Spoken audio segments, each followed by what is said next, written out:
Good morning সবাইকে। কেমন আছো সবাই? আশা করি সবাই ভালো আছো, সুস্থ আছো। তো দেখো, অপেক্ষা যে ব্যাপারটা, মানে অপেক্ষা করার যে ব্যাপারটা, এটার প্রচুর বহু বহু বহু ডেফিনেশন আছে। এক একজনের কাছে এক এক রকমের সংজ্ঞা অপেক্ষার।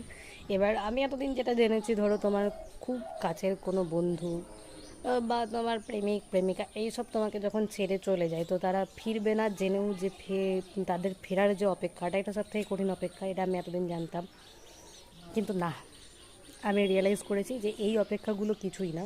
যখন তোমার সঙ্গে এরকম একটা কোনো ঘটনা ঘটবে, মন ভাঙার থেকে তোমার যখন বডি পার্টস ভেঙে যাবে, তো তারপর যখন এই অবস্থায় থাকবে, মানে বন্দি দশায় থাকবে, সেইটা কবে খুলবে, এইটার অপেক্ষা সব থেকে কঠিন অপেক্ষা। মানে এটা তো আমার মতামত, তোমাদের মতামত কি অবশ্যই জানিও। আর আমি এটুকু বুঝেছি যে মন ভাঙার থেকে হাত পা ভাঙার দুঃখ অনেক বেশি।